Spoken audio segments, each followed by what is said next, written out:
Fala pessoal, hoje nós vamos falar sobre o concurso da ESA e uma decisão judicial muito importante que traz um precedente aí para quem está naquela situação de ser casado ou ter filhos. Então, se você tem interesse nesse conteúdo, não perde, fica ligado aqui e eu tenho certeza que esse conteúdo vai te ajudar, beleza? Chama a vinheta.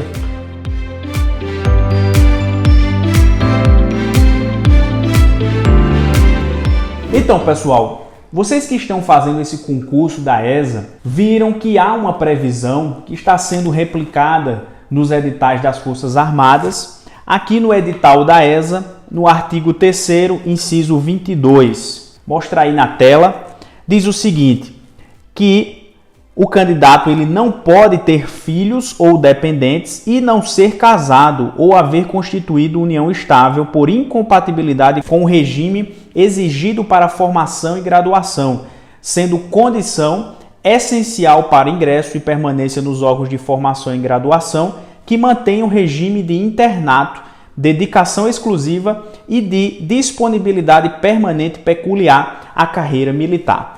Pessoal, essa previsão aqui do edital, ela encontra correspondência com o Estatuto dos Militares, que trouxe recentemente, em 2019, essa alteração, essa inclusão no Estatuto dos Militares, não permitindo que esses candidatos que estejam no curso de formação e graduação, no regime de internato, eles tenham filhos ou sejam casados ou até em união estável.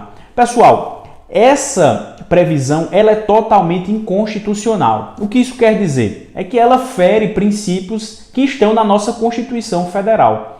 Pessoal, percebam o seguinte, todas as leis do país, elas devem obedecer à Constituição Federal. A Constituição é a norma fundamental, é ela que manda no pedaço. Veja só, essa legislação do Estatuto dos Militares, ela fere frontalmente princípios previstos na Constituição.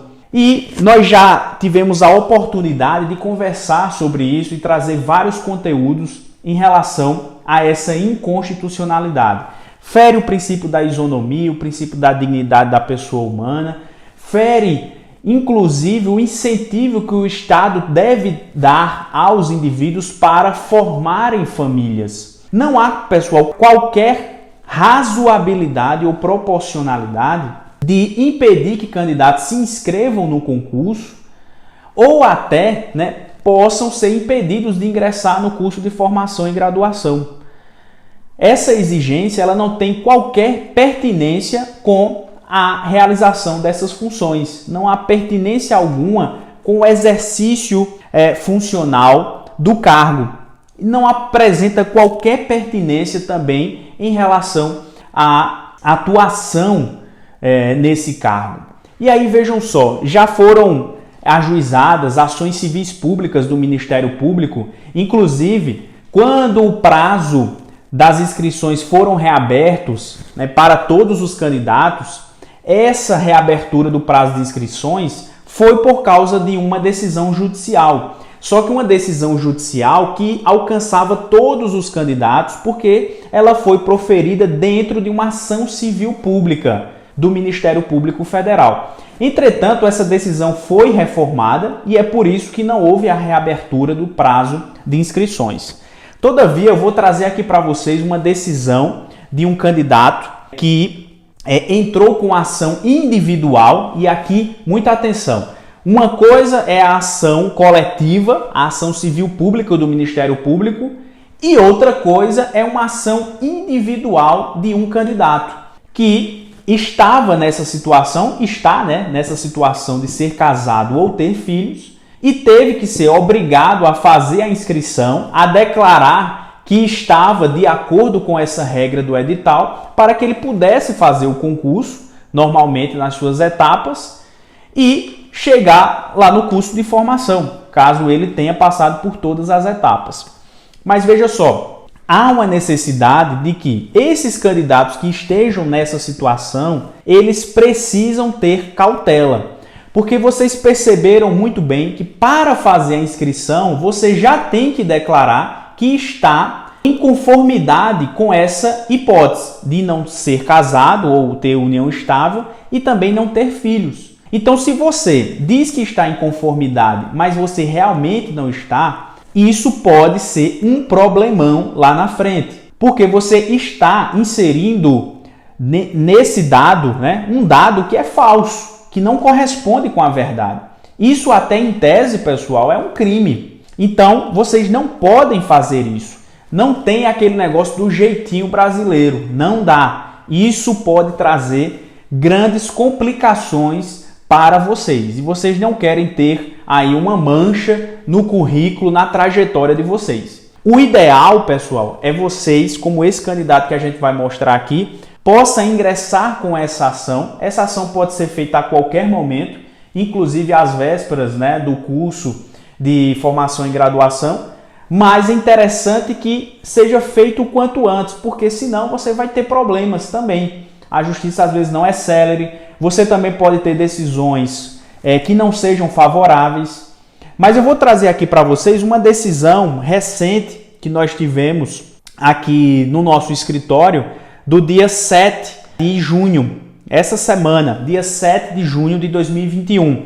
Inclusive, pessoal, essa ação aqui foi proposta junto com o advogado Vinícius Lúcio, ele que é especialista em direito militar, e tem também aqui o canal no YouTube, eu vou deixar aqui na descrição também o canal dele, que traz ótimas dicas para você que está realizando vários concursos de militares, e ele é um cara altamente expert, inclusive trouxe essa discussão desde a publicação do edital.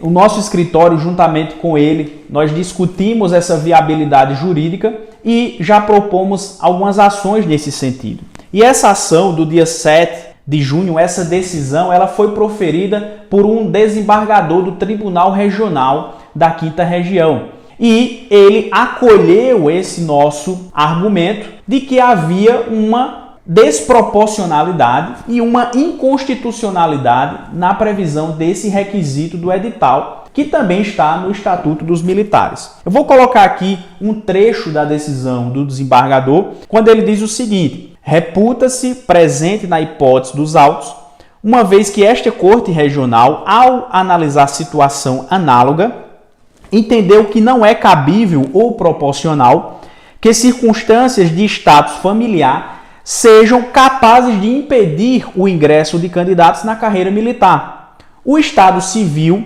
ou o fato de o candidato possuir filhos ou mesmo dependentes não podem servir de fator de discriminação para o exercício de nenhuma atividade pública.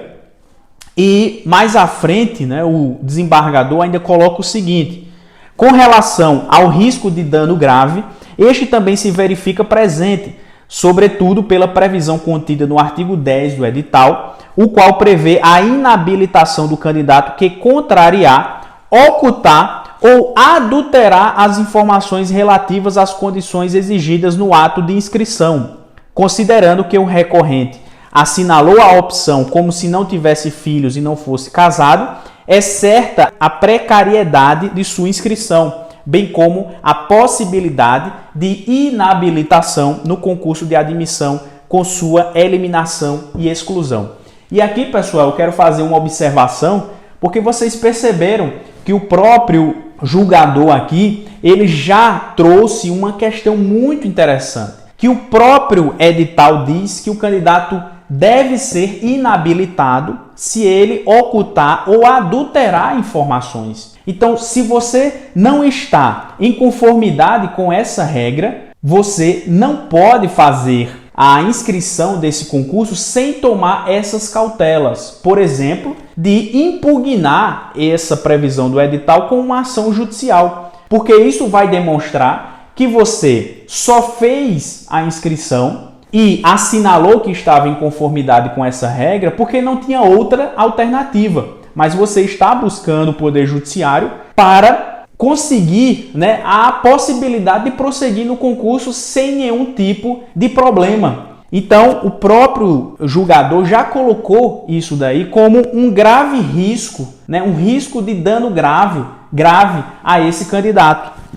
E continuando aqui, o julgador, o desembargador do Tribunal Regional da 5ª Região ainda colocou o seguinte: por tal razão e considerando o precedente da 3ª turma, a presente liminar deve ser deferida em parte, sobretudo para que seja atribuída natureza cautelar ao provimento, no sentido de permitir a continuidade do agravante, que é o candidato, no processo seletivo, sem que seja excluído com fundamento no descumprimento da exigência prevista no artigo 3º, inciso 22 do edital, que é esse requisito aqui que nós lemos no início do nosso vídeo.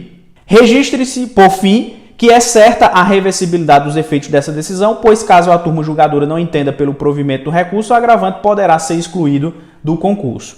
E aí, ao final, o desembargador diz o seguinte: ante o exposto, defiro parcialmente o pedido de liminar, atribuindo-lhe natureza cautelar para que o agravante possa ser mantido no certame e participar das próximas etapas e fases. Caso seja aprovado, abstendo-se a agravada, que no caso aqui é a União, de promover sua inabilitação e exclusão com fundamento no requisito analisado nesta decisão até o julgamento do presente recurso pela 3ª turma.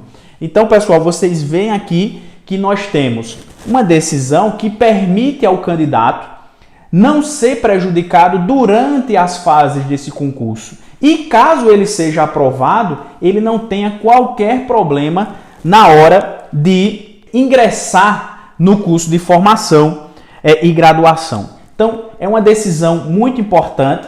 Ela, pessoal, e aqui vale frisar, ela só tem efeito, ela só alcança esse candidato, né, que ingressou com essa ação.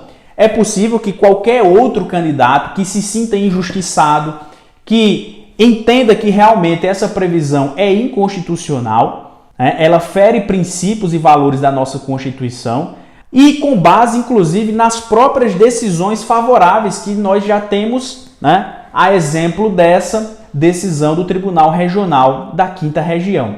Eu sei que para muitos candidatos isso é um pouco confuso, né? Como é que um candidato consegue uma liminar e outro não? Mas é assim que as coisas acontecem.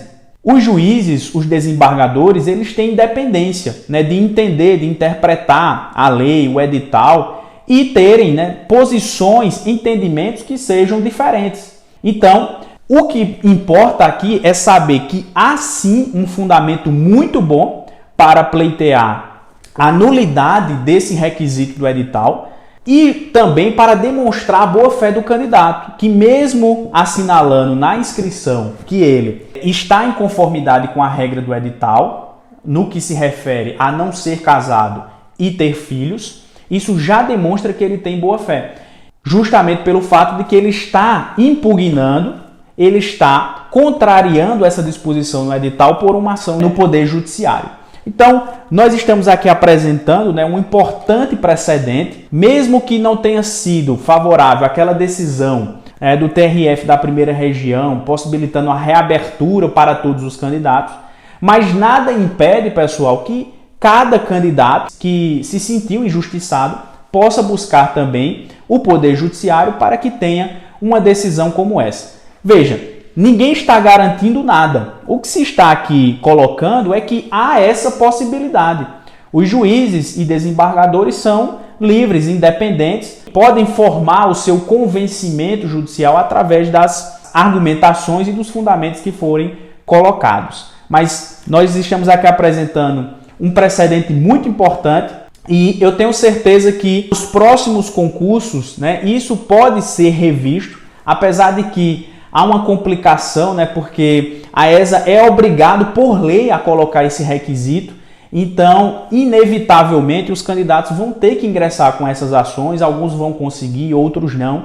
Mas é aquela coisa, pessoal, se esse é teu sonho, se essa é a tua missão e a tua vocação, eu entendo que você deve lutar até o fim, com as armas que você tem, com aquilo que está ao seu alcance. E você pode procurar o Poder Judiciário, não há problema algum, mas também, se você quiser assumir um risco, por exemplo, até de ser eliminado mais lá para frente, né?